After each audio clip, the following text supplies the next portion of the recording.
Welcome back to the fashion feed. It's me. I had a mid-season break because I went on holiday and I just wanted to have a think about it and refresh, and I'm back again with episode 7.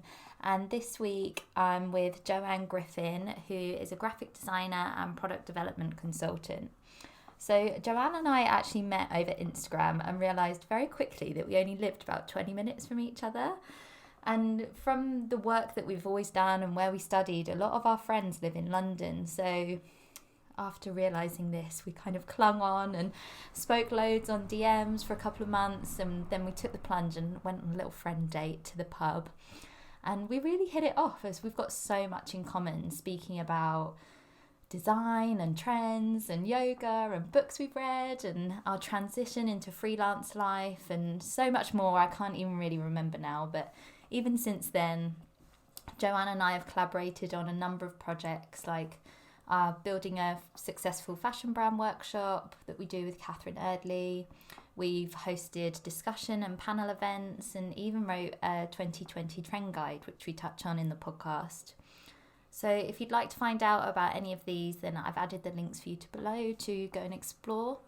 But in this episode, we cover Joanne's career history working for notonthehighstreet.com and Tilly and the Buttons, where she finds her inspiration, why trends are imperative to a business's success and how to complete a successful comp shop, the product development process in really clear steps, what it means to trial and repeat to stay agile in your business, and also looking into the future of the 2020 trends. So here's our chat.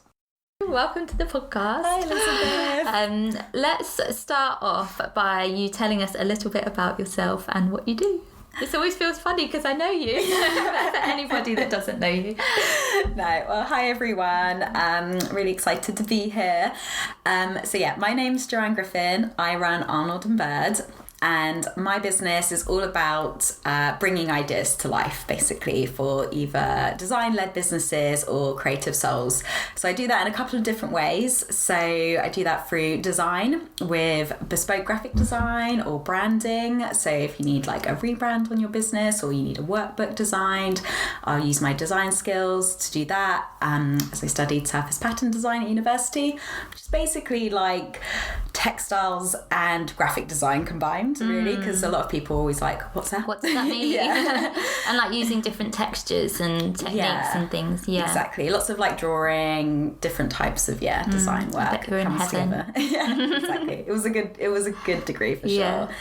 And then I also do a bit of wedding stationery as well, so bespoke wedding stationery. So that's sort of my more B2C side of my business.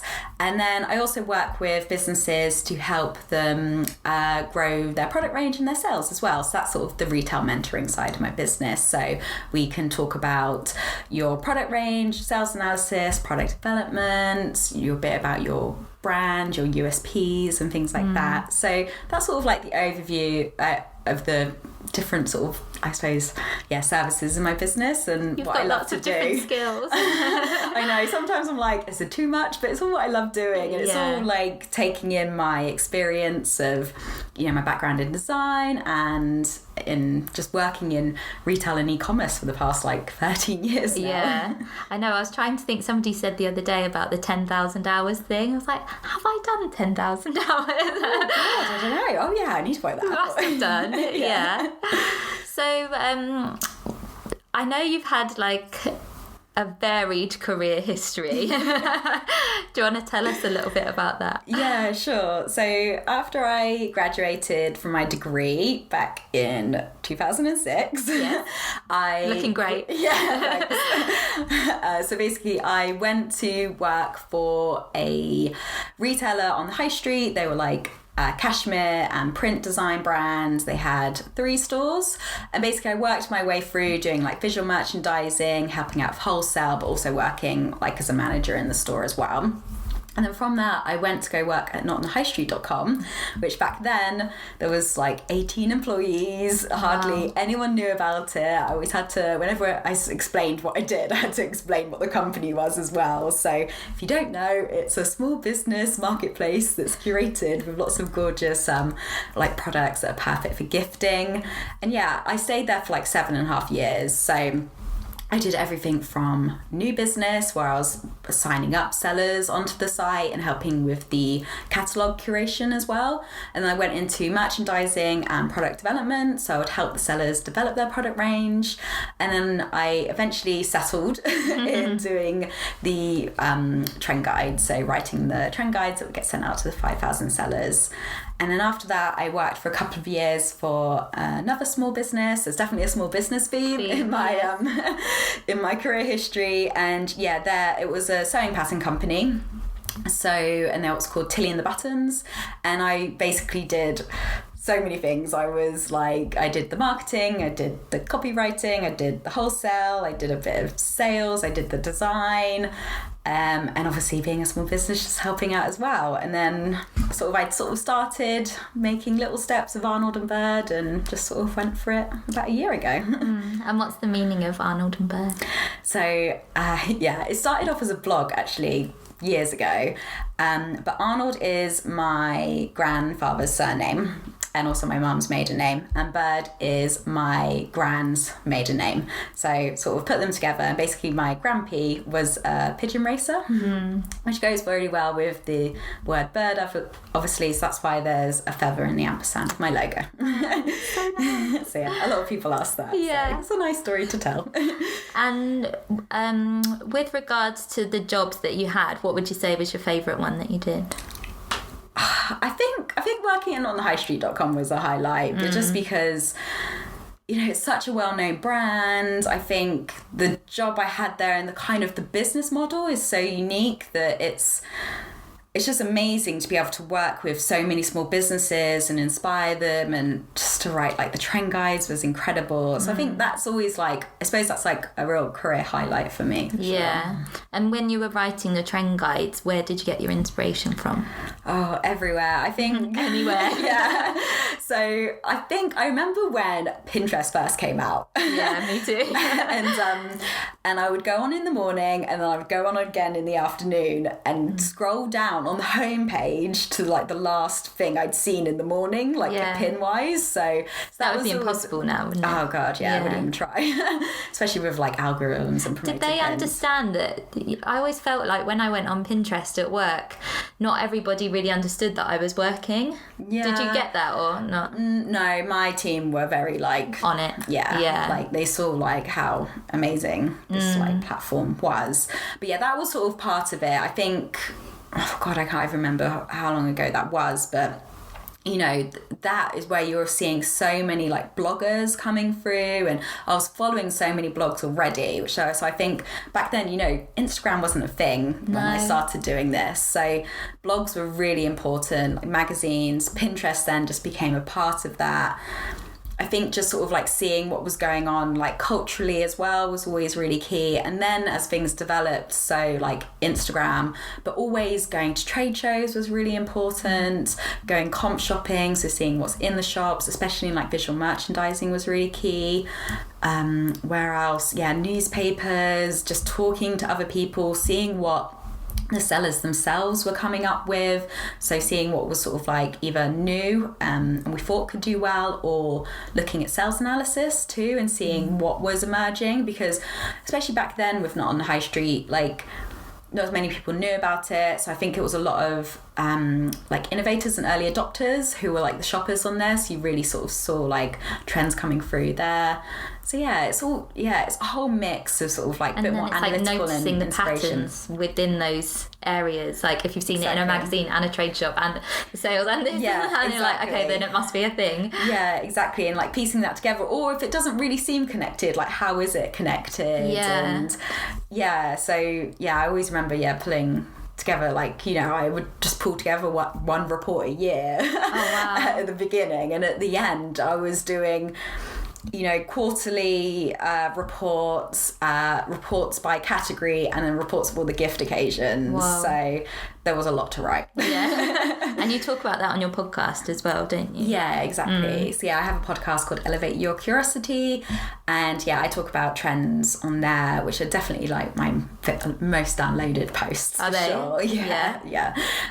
So yeah, I talk about trends. I will normally take like themes, and I'll link it back to a Pinterest board because everyone loves visual inspiration. It's like looking into the future, isn't it? Like people, I think you've got an eye for it or you haven't, and like you can definitely spot trends and notice things, but you've really got to train your eye to notice things. And when you say, "Oh, go out shopping," I know a lot of people who just go out but then end up getting totally waylaid or distracted, like, "Oh, this is nice, I'm going to try this on, and I'm going to buy this," and so said to go here, and you're like, no, you've got to really like super focused in what you're and take tons of photos as well. I think is really key, like, and even notes as well, like when you forget so quickly. Or we went to Paris, and she was the director for the brand that we were working with. She said, don't ruin your chances of going out there by taking photos. You will get chucked out. They're so brutal. Just take a pen and paper, and they can't chuck you out for that. And like write down how you feel in the shop and what you see and what people are picking up, and like what kind of coat hangers are people using, you know, like what materials are they using within that, and that kind of thing. It was quite, sometimes I go out without a camera as well, just to be like absorbing it or seeing the bigger picture. So I always say with comp shopping, like, it's really important to like come back and like write up a brief thing of your notes, so like expand on them a bit and pair them with like any images you've got. But I remember I did 2 days at a trade show called Maison et Objet in Paris, which is massive. It's like 9 huge halls, like NEC style huge halls, and there's 9 of them. And then I did like a day in Paris. It was like I'd walked a marathon by the end of the 3 days, or even more. No, it wasn't those bad. I'd taken like 800 sneaky photos. I had a really good tip of how to take sneaky photos, and like all the notes. But then it's like coming back to that when you're back in the office and piecing that all together. But because even if you work for yourself, so like obviously you had to do that to prove what you'd seen on the trip, but if you work on your own, sometimes it's just like, oh, I went and I saw it, so I'll just put it away. But to be able to analyse what you saw, I think, is where you see the patterns coming through. Exactly. It's definitely the analysing. It's not just like, oh, I picked that colour because I think that's going to be on trend. Like, it is piecing it together, it is analysing it, and also it's kind of trusting your intuition a bit as well. Like definitely. Seeing, like, you know, like, using like what you've seen and piecing it together. One of my buyers years ago, she gave me a really good piece of advice, because I was like a newly graduate and I felt like I did have this instinct, but I couldn't express it. And I was like, I think we should do lilac or whatever it was at the time. And she was like, why? I don't know. And she was just like, I feel like it's bright. And she was like, that, like, in the nicest way possible, that's not good enough, you know. Like, where have you seen it? Who's been wearing it? What magazine did you see it in? Or what shop did you see it in? And like, if you are in a new graduate and you want to get your ideas out there, say, I think we should do this because, and it just gives you so much more I don't know, like oomph into what you're saying. I suppose it's probably a better word than oomph. I suppose it's just adding more gravitas to like your, that's like, a better word. I suppose you want to, I suppose people want like definition, reasoning and conviction. And basically that knowledge that your hunch isn't just gonna flop, especially in retail. Like. I know, because really, like, me saying that, I don't think I realised at the time that I was asking her probably to spend tens of thousands of pounds on what my idea was. I was just like, why aren't you listening to me? Do it in lilac. But that would have cost a lot of money to place that order, so you've got to put the evidence behind it. Yeah, definitely. Yeah. For sure.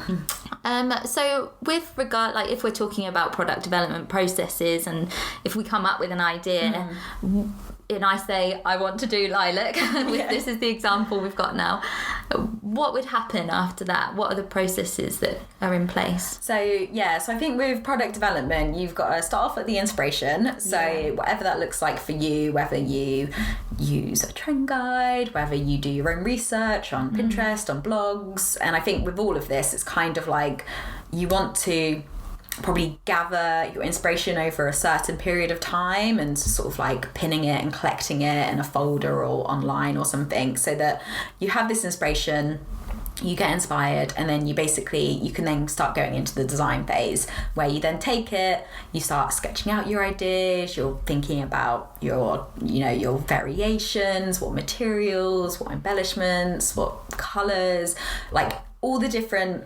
formats that product could take place in. This is like your period that you can dream, basically, isn't it? Like, you're not restricted by money or anything at this point, so go crazy and then keep working through these variations so you can get that dream product. And then you want to make sure that you want to do your market research, so making sure that is a good idea. So maybe it's like putting up a little poll on Instagram stories, like, would you prefer this in velvet or silk, or what do you wear more of, earrings or necklaces, or I don't know, or giving sneak peeks, or take people fabric shopping with you. Yeah, exactly. And I think once you've got a prototype as well, so whatever format you've done that in, whether you're like an artisan and you've made it yourself, or you've got a prototype from a factory, then just getting people to like look at it as well and test and it, have a thick skin. Yeah, exactly. I think you're doing this to make your product the best it can be. Yeah. So if people go, oh, why would I buy that? Or like, either maybe you haven't explained your product enough, or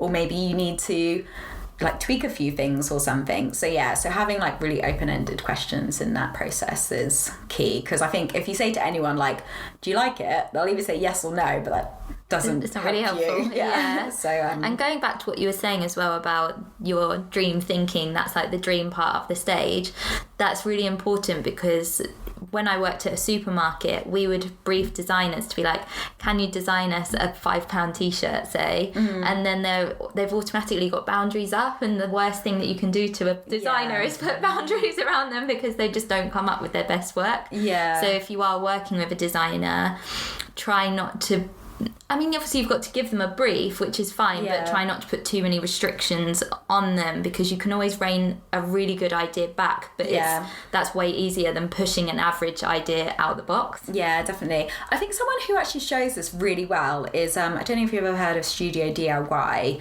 She's like quite a big blogger, but she has this over in America, and she does a lot of DIY tutorials, and she's really well known for her like Halloween costumes. You've probably seen her stuff on Pinterest.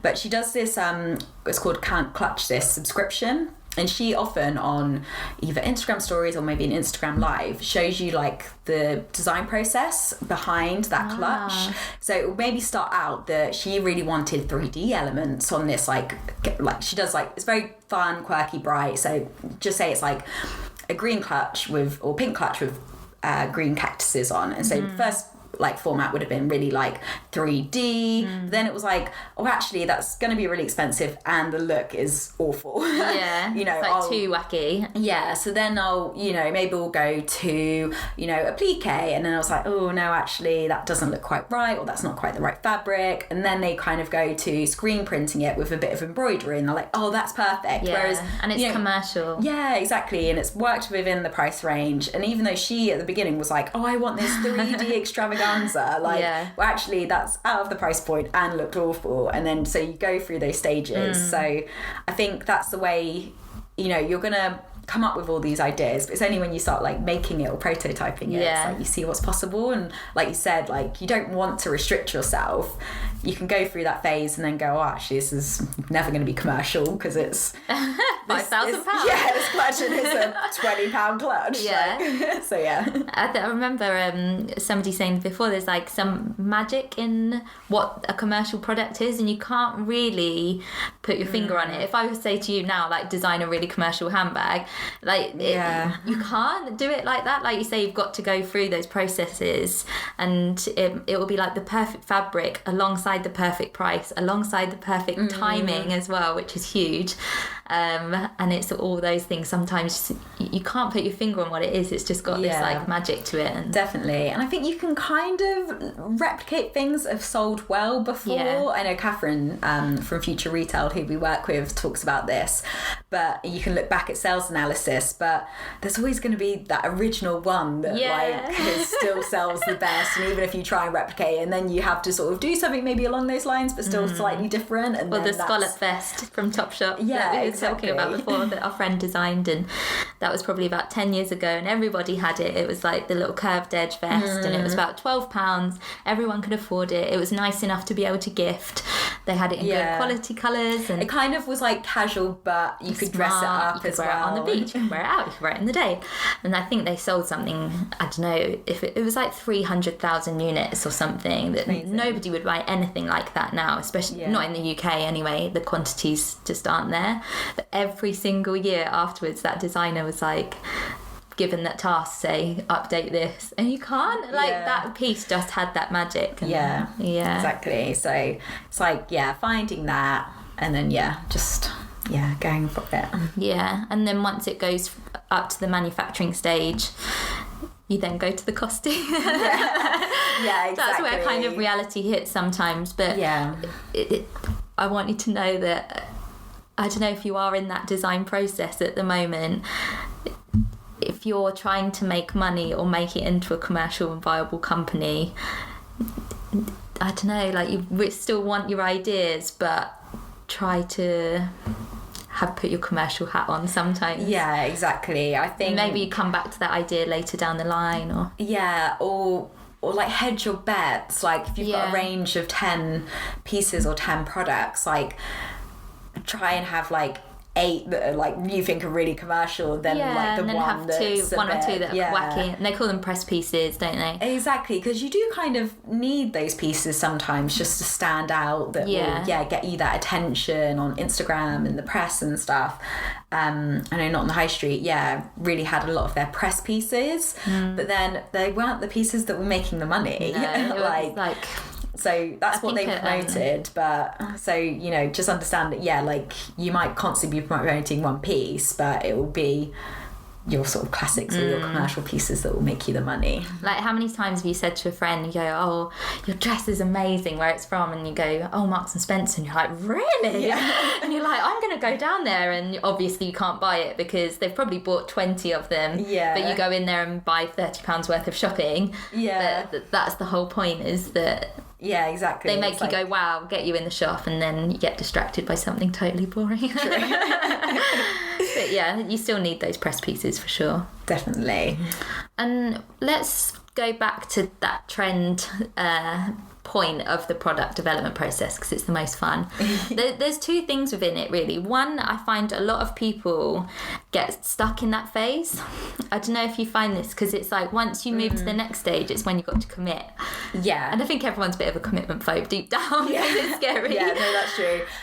Would you have any tips on like how to go from the fun inspiration, gathering loads and loads of ideas, to putting pen to paper?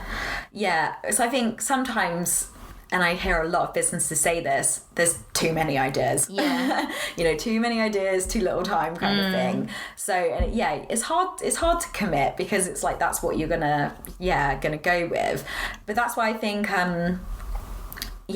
I think a blank piece of paper is like the most intimidating. Still is for me. Or like, whether you're writing, you're drawing, whatever, it's not a fun place to start. So I think with that, it's kind of get all your ideas out on paper. I think preferably sometimes I agree. is because I think your computer is limitless. It's just a creativity time. It's a sucker, creativity sucker. It's like it's so flat. It's I know obviously there's like tablets and Procreate and you can like draw on that, so maybe that is for you, but I think just something that you can just scribble, draw, show all those variations, and then keep going, and then almost like leave them for like a day and like come back to them with fresh eyes, I think is probably quite key. Like proving your bread. Because then like you kind of come back and you're like, oh, actually that idea that I thought sucked actually has legs if I do it like this, or actually no, that's not a good idea. Now I can see that these are the ones. And I think just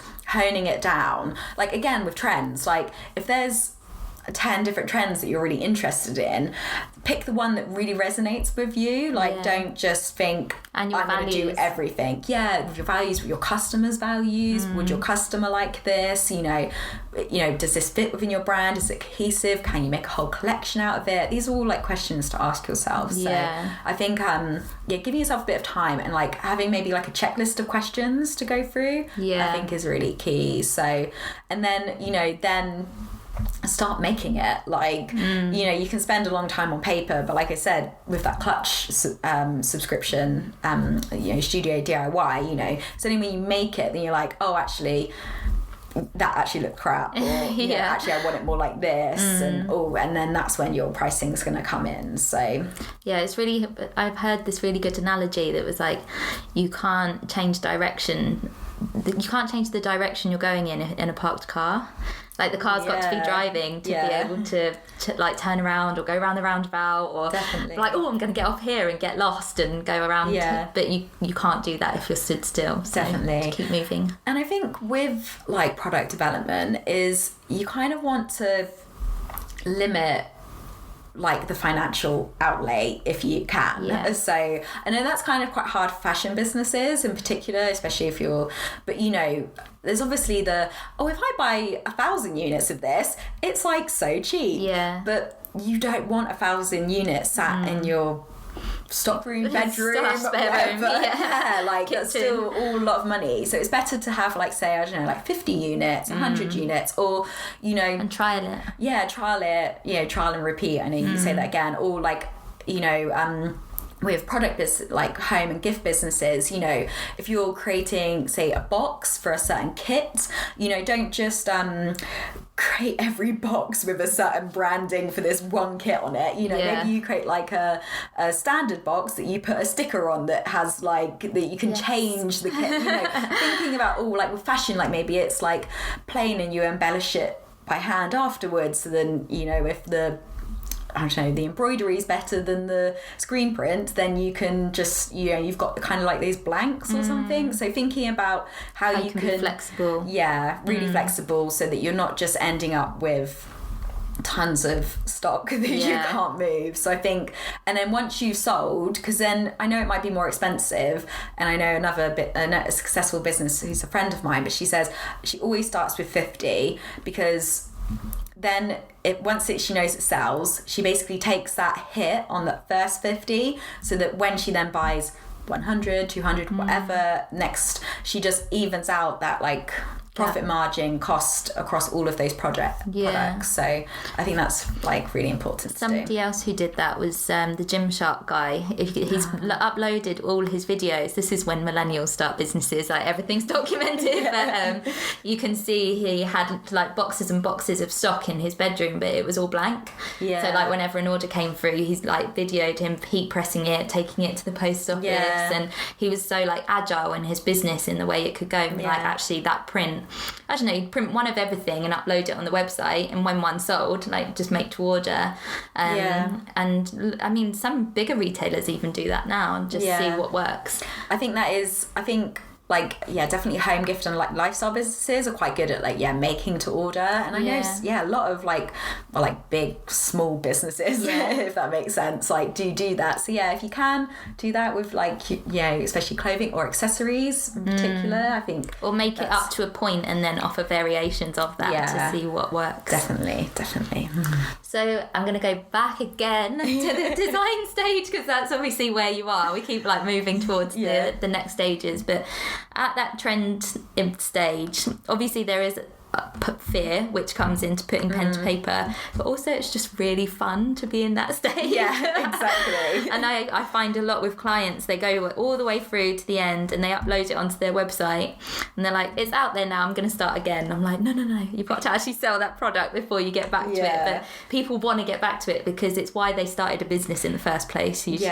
Definitely. So like, what is it about trends that you find the most exciting? Well, I think that's a big thing with businesses, that but sometimes almost like businesses, like they don't have time to develop because they're so busy doing like orders and everything. And that's sometimes why caves in because they end up getting bogged down with like accounts and social media. I'm like, I never signed up for this. Yeah, exactly. Going to the post office. Yeah, they're not being the designer they want to be. So I think, even making time for that. But I think it is fun because, like if you're a creative person and you're visual, or you like a sensory touch with like whether it's fabric or whatever material you're working in, whether it's clay or knitting or silversmithing, then I think it's so important to like be inspired, because I think also with trends, like you want to be inspired for your product development, but also getting inspired for like your marketing too, and how you can talk to your customers, or seeing how you can bring other things maybe into your visual identity, for example. It's something I'm thinking about at the moment, actually, just with the whole Instagram fun of posting on the grid. So like moving away from that perfection. Exactly. So I think I think I've kind of gone off on a tangent. No, it's fine. But like it's that sort all of, the it's different that creative areas. visual element that people crave. Yeah, if you have that. Like when we go shopping, my boyfriend's always like, stop touching everything. I'm like, ooh, this is nice. Ooh, look at feel this. Ooh, this is soft. Ooh, but touch it. You've got to touch it. But I think if you don't have that within you, then you just look really weird. Like going around stroking everything. But that's another thing. Like when you're saying get inspiration online, like really. We also say get out, because like you say, the screen is a bit of a creativity suck. I mean, Pinterest is amazing, blogs are amazing, you can sit and get totally inspired. And I think I remember even seeing a pin on Pinterest years ago. It was like, I've pinned so many delicious healthy recipes today that I'm too tired to cook any of them, so I'm ordering a takeaway kind of thing. And it's true, like you're on Pinterest, and I think that's maybe a way that you can like maybe curate your ideas down later, or a way to just save your ideas. If you have like a board that's hidden that you literally just call inspiration, you save everything because you're seeing it, so you're not really in it, and then you go in and be like, what actually do I like out of this? But getting out is really important, like speaking to people, trade shows, craft shows, exhibitions, shopping, even all if of they're this. not relevant, like if you do have a fashion brand, going to like a food exhibition, say that there will be some crossover there, whether it is sustainability or zero waste, or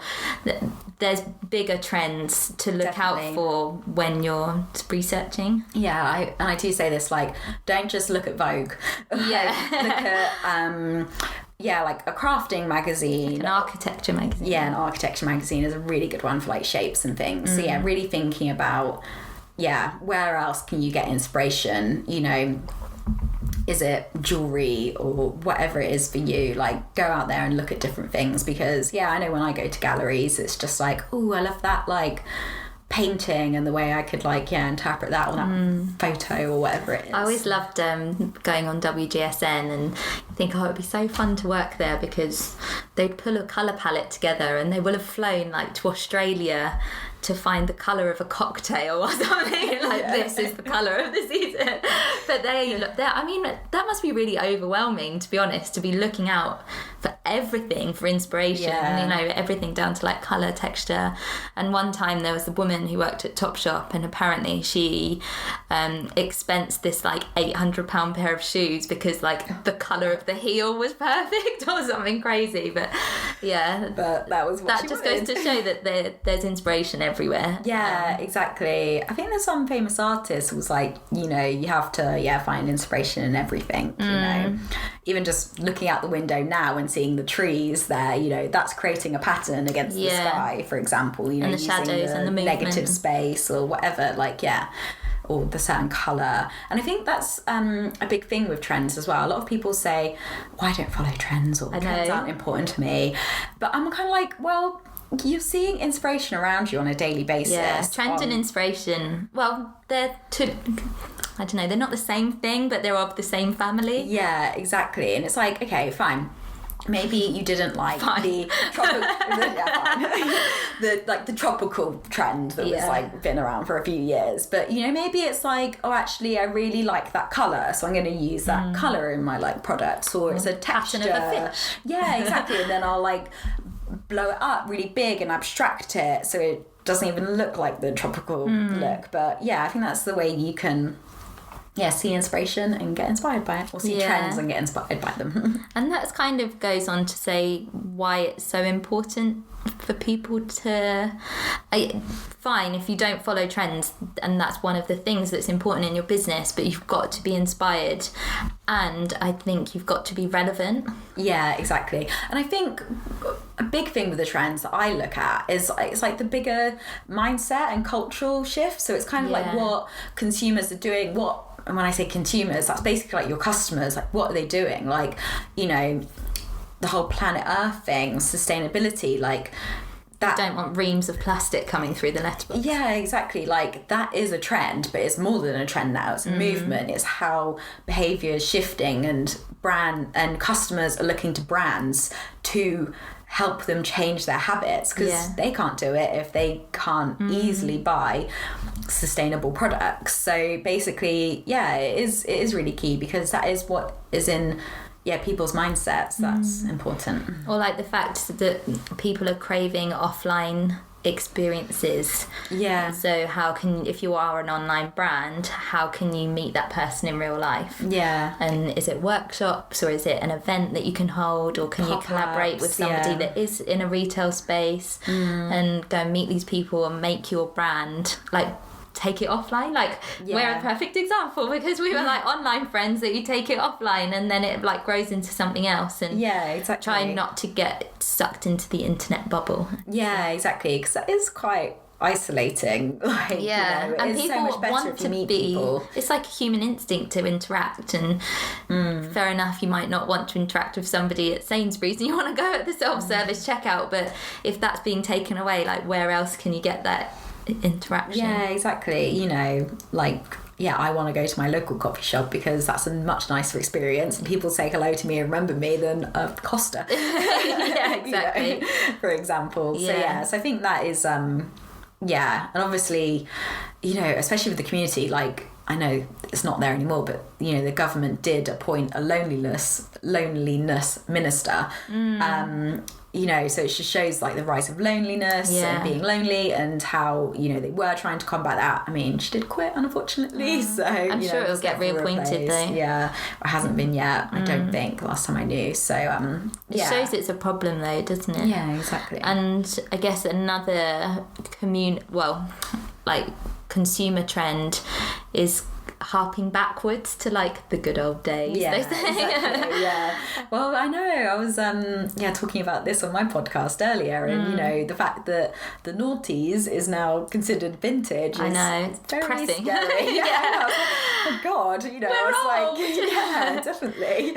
But I know, like the Spice Girls are on tour, All Saints are coming back, and everyone's posting about going to that as well. And it's like, when you say it's not a trend, it's a movement, like that's another example of a whole new generation is now like locked into the vintage area. So where it has been like 40s, 30s, 20s, 60s, we're always happy referring to these, but now it's like our era has been locked into that, and now it's going to be referenced the whole time. Yeah, that's true. Like combat trousers and bucket hats and exactly, butterfly motifs and all chokers. Of these things.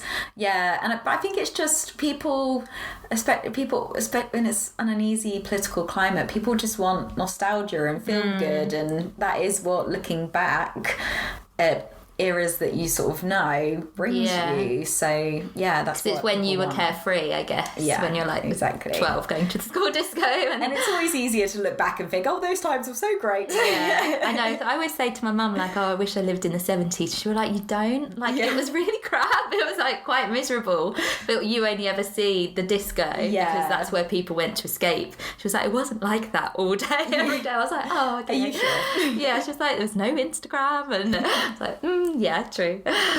So I think like obviously we go into it in much more detail in the trend guide, and we break it down into fashion and jewellery and weddings, and it just goes to show there's these three big trends, which are communities, like vintage and the planet, but they go across weddings and home, and definitely it's just how you take can the inspiration apply that from everywhere. so I don't know, did we say, but yeah, we've written a trend guide.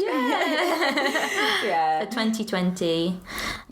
Design trends. So like 3 big macro trends we've just sort of discussed in like little detail, and how that covers all these different product categories like clothing, home, jewelry, weddings. But like we would meet for our morning yoga, hot yoga, and then we'd come and write it together. So we're like super proud. And we're saying this like, don't get lost down a Pinterest hole. We definitely did get lost down a Pinterest hole. Or like the research was like all these notes that we had, and it was like, right, so let's pin this all together in like what's relevant and like how you can, because basically it was just really important to like make sure that these notes were that you could take away and like action them straight away. Because I always have clients and they go, I feel like I'm really behind on my buying calendar, I'm really behind. I always hear that. And it's like, okay, well, if we take this chunk of inspiration or research out for the process for you, and here it is, here's all the examples you can use, go away and do it.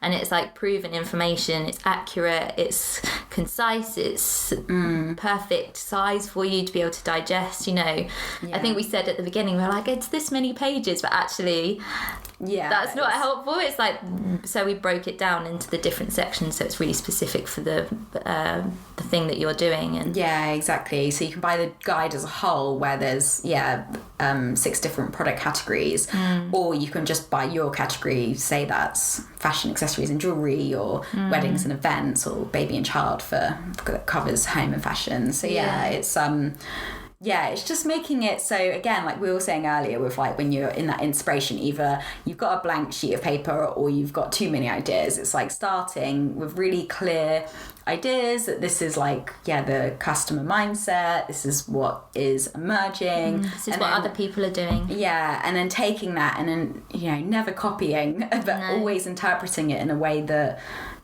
like will appeal to you, your business, fit with your brand, and appeal to your customers, and your values. Going back to that white paper thing, I've seen did you ever watch the painting challenge on BBC? I always noticed they'd get like a massive brush and then just paint it a different colour, and it was like a really pale blue or a pale pink or whatever it might be, or do like a swoosh across the page, and then it was like, okay, well, it's not blank anymore. So it's like, just do something, do anything that's actually quite like bold, and just doing like a swoosh across the page will give you a bit of confidence to start doing something else. Just like you've already started now, so you might as well carry on. Exactly, like whatever it is, just draw that one thing or write that one word, because one word will become a sentence. And even if it's your name, like that you write in a fancy way, or your brand name, or something you've seen that day, or the keywords from your inspiration on like the page as well. That's a good idea. And like so you can start drawing out from there, or like a colour palette, putting that down, or even putting fabric swatches down that you like, and so it's not a flat boring white piece of paper that you're drawing onto. Exactly. I've got that at the moment because I'm getting married next year, and obviously I do people's wedding invites all the time, but for mine I've got the colour palette and I've got a PowerPoint presentation of the ideas I want to bring through, but still it's scary. You've got to commit. I know, exactly. You're committing to him, so you can commit to your wedding invite. I know, but I feel like so everyone's like, your invite's going to be amazing because you do them, and I was like, please don't say that. No.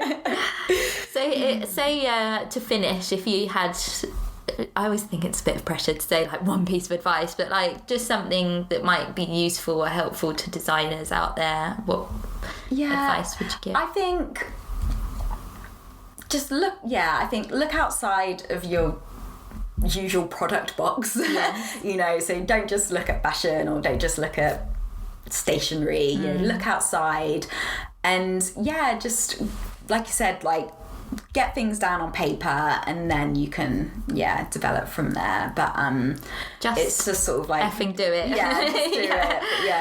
And I know it is hard. Like I've been a designer, and I can feel What's that phrase? Action breeds confidence. Exactly. And I think maybe set the mood while you're sort of designing as well. Put on some candles. Have a nice cup of tea, music. Or like sit outside. Like don't sit in like either your messy studio or in front of your desk, like like get yourself put some trash TV on. Or maybe go to like a cafe or something, or a gallery, and then almost like sometimes I find even when I'm like writing content, you know, if I'm sat in a cafe, I'm like, people are watching me.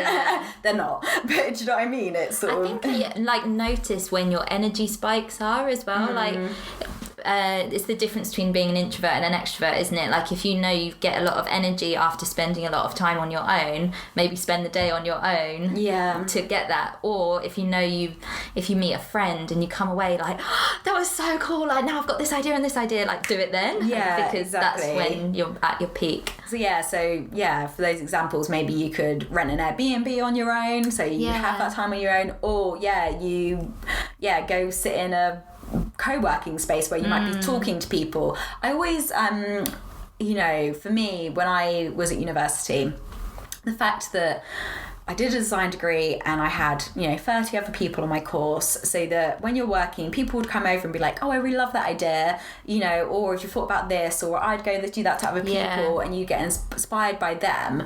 You know, I think you kind of lose that when you work for yourself or you're designing for yourself. So I kind of think, sometimes bringing that kind of environment back, I think is good as well. Yeah, so, you can always reach out to us if you need some advice or you just want someone to talk to. Always happy to chat. Oh, well, thank you so much for for coming on the podcast. I feel like saying having me because I'm around your house. Yeah, I know. Thanks Both so much. ways. Yeah, thanks for having me. And it was really fun chat. See you soon. Bye. Thanks for listening to our chat. Everything we discussed is in the show notes. So if you'd like to come along to a workshop, read the 2020 Trend Guide, or work with either me or Jo, then the links are below for you. And if you enjoyed this podcast and want to keep up to date with the fashion feed, just hit the subscribe button. You might already be subscribed to this, and if so, a massive, massive thank you. It means so much to me. It's totally free and just means it will automatically land into your podcast inbox every fortnight.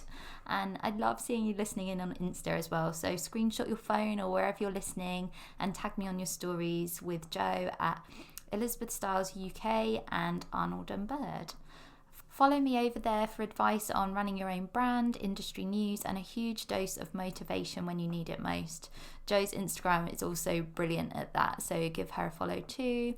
And thanks again for listening, and I hope you join me for episode 8, which is going to be with Charlotte Jacqueline.